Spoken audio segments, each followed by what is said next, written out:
Nigeria became a vibe just few years ago. That's when all of your fave influencers hopped on the Nigerian wave. Like, oh, that's true, I'm Nigerian. Nigerian flag. Let me throw that in my bio. Let me wear Ankara. So touch. One yo ma. If I go touch. Don't rush. Don't rush. Yeah, yeah, yeah, yeah, yeah, yeah, yeah. Yeah, yeah, yeah, yeah.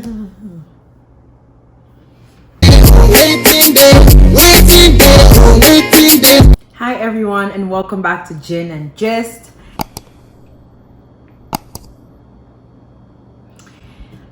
This topic it's not even a topic, this is a movement. This is powerful.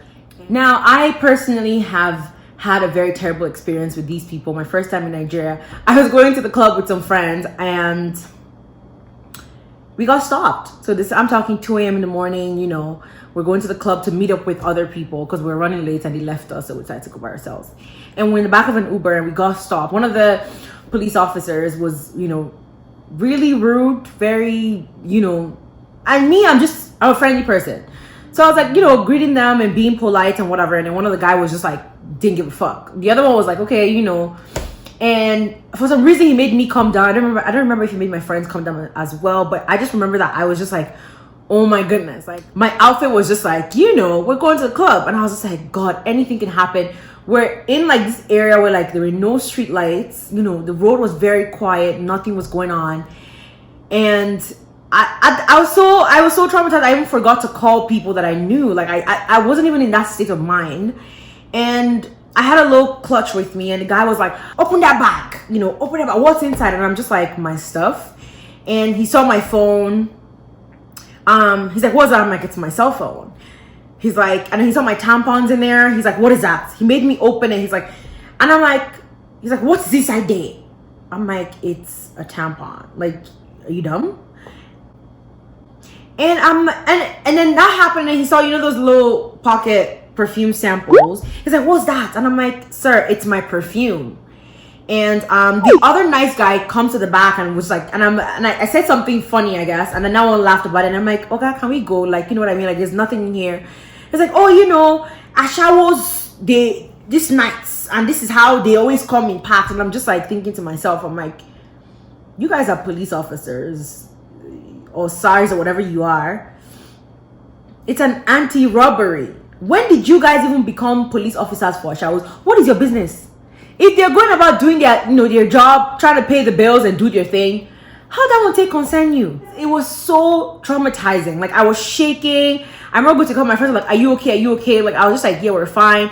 And if I'm being very honest, I did not know the extent of how bad that could have turned out till I started seeing these videos or seeing or hearing other people's stories and, you know, what they had to go through. And I'm just thinking, like, anything could have happened to me. I don't understand how more Nigerians or more politicians are not outraged. I think that politicians in Nigeria, I think the criteria to be in power is to sell your heart to the devil or to just remove your heart and replace it with stone. Because you can't see these things as a human being and not be outraged, not be angered.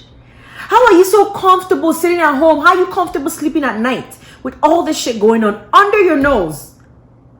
These are lies we're talking about. Like, it does take a lot to not get emotional and really annoyed and angry, especially like when you know you're powerless, you know, you can't do anything about it. Shout out to the youths in Nigeria. Like, if you guys are following the hashtag, it's hashtag #EndSARS. I'm going to put it down here. Hashtag #EndSARS. There's movement. There is power in numbers. Like, this is it's so amazing to see. It is so fulfilling and humbling to see that we can actually make this change as the youth. Like, I see my friends, I see like people I know out there in Nigeria on the streets, like, you know, risking their lives to make sure that there's a change. Oh, it's been disbarred, blah, blah, blah. We've heard the story over and over again. You see, Nigerian politicians, they think they're smart. They want to, you know, they told us, they're like, oh, yeah, y'all want us to end SARS. Okay, no problem. SARS ended. But you know what we're going to do? Then we're going to go put them in other divisions. We're not going to fire the ones who have actually taken life. There's no justice for them. We're not going to actually arrest them. all we're just gonna do is put them in different divisions. And then people coming out with, oh, don't fire us, don't end it now, they have families. Wasn't it your same government who took away like Okada and Keke and all these people? Did they? Oh, those ones are familyless. They, even them as individuals, they shouldn't eat abi. Like, let's be realistic with ourselves. Throughout the whole, we need to restart Nigeria. Like, when they restart button to just be like, no, let's start over again. This generation, people are digital creators, people are, IT guys, influencers and like rappers, musicians, writers.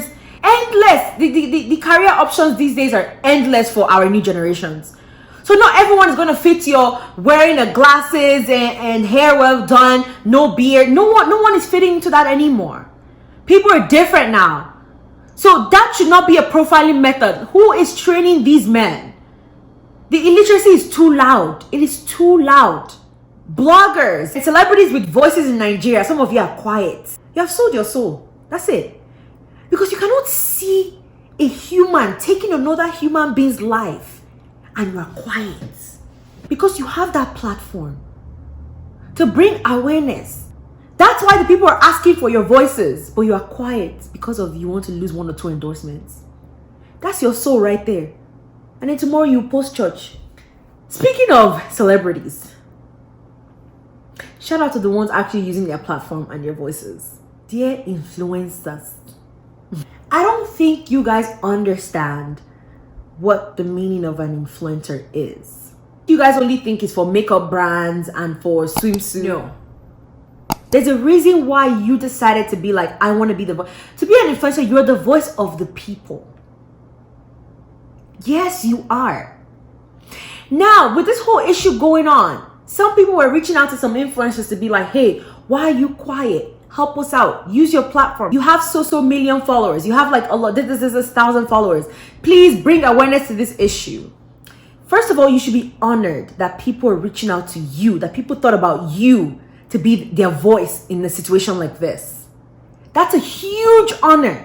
So you have that power, you have that platform, you have that voice online, and instead you want to bash people for calling you out. You want to tell them, am I your president? Go and meet your president of the country. Well, shit, they know you're not their president. They can see you're not their president. They know that. But they're telling you, please use your voice. So it's really so disappointing that these are the people that are also feeding off of Nigerian culture. I've been saying this from time, is that Nigeria became a vibe just few years ago. That's when all of your fave influencers hopped on the Nigerian wave. Like, oh, that's true, I'm Nigerian. Let me throw that in my bio. Nigerian flag. Oh, let me wear Ankara. Slow touch. One, you ma. If I go touch, don't rush. Don't rush.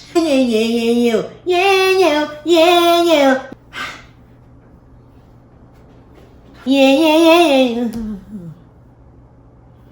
Y'all wasted no time to hop on a challenge. African this, African that. You guys did not wait to research about Ankara or research about any other thing. Now you have seen videos. You have seen a hashtag saying something. People are bringing your attention to something. Instead of you to be like, oh, let me, reply, oh, I'm on it. Let me see what's going on. You want to bash people and then bring out the very stupid statements. This hashtag was the #1 trending hashtag for days and you just suddenly missed it. Someone else said, I'm waiting for my team. Waiting concern your team, concern your country's issue. I literally saw like one of the celeb in the UK. Someone reached out to him. Hey, please, we need you on this issue. Use your voice. He replied. He's like, oh yes, I'm just getting wind of it. Give me I am definitely on it. Next post, we are protesting. Da da da da. What are you researching? You are Nigerian. You came to Nigeria for 30 December in Lagos. You brought security with you. Why? We'll wait. You have friends in Lagos. In fact, half of you grew up in Nigeria and moved to America. And then the other half of you who, you grew up in America, you have visited Nigeria, you have relatives, you are on social media, you have seen this reoccurring issue over and over and over again. One of the reasons why Nigerians are upset at you guys is just because we saw you guys support the BLM movement. We saw Nigeria supported that movement. We saw you outright cry for that movement. You posted on your actual Instagram pages, on your pages, it was a huge thing for you. Why can't your own country be huge for you too? Why do you have to research for 24 hours, 3 to 5 business days before you send out the statement? So please be honored that people are reaching out to you to use your voice. Nobody's hating on you. We're just letting you know, do not be Nigerian when it's convenient for you. Be Nigerian for the good and for the bad. Stop profiting off of a country and not help out the country when needed. Keep the same energy. Keep the same don't rush energy challenge. Keep the same hashtag Nigeria for life, hashtag my home country, hashtag. Keep the same energy. Look at Nigerians. It's high time we actually know who is supporting us. Know who you're spending your money on. To my Nigerian government, let's end this madness. For once in your lives, like, we're tired. Like, let something just go right for once in our country. It's so heartbreaking. If you talk to the majority of Nigerians here, if you talk to them and you ask them, every Nigerian, we want to come back. Every Nigerian wants to come back to their country. But look at things like this. Everyone is running away. We were forced to live as second-class citizens in another man's country because of what you're doing to our country. Now, what happens to the people who cannot afford to leave the country? My youths, my guys, my generation out there. You guys need to vote. Vote these people out of there. Our voices and our votes, those are the only things we've got. Like, this is the proudest moment of my life being a Nigerian. Is seeing what my mates are doing.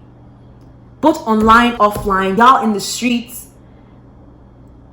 Every morning I wake up, I pray to my God and I go inside and I'm looking and I'm so emotional. I'm angered and I'm emotional and I'm thankful and I'm happy and I'm sad, and it's just so many emotions put together. But the most is pride. I'm so proud of it, and we just only hope that our voices are heard. Let's not give up now. Let's not stop. If you honestly want to join the movement, I suggest everyone joins the movement. Let's bring awareness to this. The only thing Nigerian politicians respond to, the only thing Nigerian government responds to, is universal embarrassment. So yes, join the hashtag. Let the world know that this is what the government is doing to its people, to its citizens. You don't protect us, you don't provide for us, you don't do nothing. But yet, you're still killing us. Nah, it's done. It's done. This is a new generation. Parents out there too, y'all need to stop profiling this young generation. Not everyone is an engineer, not everyone is a doctor, not everyone is a lawyer. Even the lawyers and engineers these days, they have dreadlocks because you know what? They want to.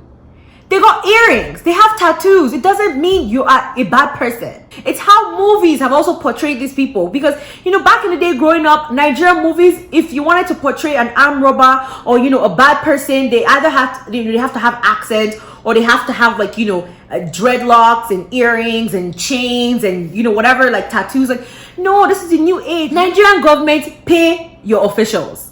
Start paying people properly. I saw a video of this guy. This guy was upset that a new graduate was carrying a phone of 250K. Meanwhile, he was carrying a phone of 15,000. How the fuck is that my concern? Like, your officers are going out there with a sour mind, with bad belly, that these young individuals are making more money than them, are driving nicer cars than them, and they're living in poverty because you're not paying your officials. Nigerian government, you guys are wicked. And your wickedness and your lack of empathy is loud. We're hearing it across oceans, across continents. It's loud. Zero empathy for your people. It's too loud. There needs to be a change. Shout out to everyone in the front line. Like, I pray that God protects each and every one of you, and we will come out on the other side victorious. Like, our voices will be heard and our prayers will be answered. Until next time, keep drinking and keep gisting.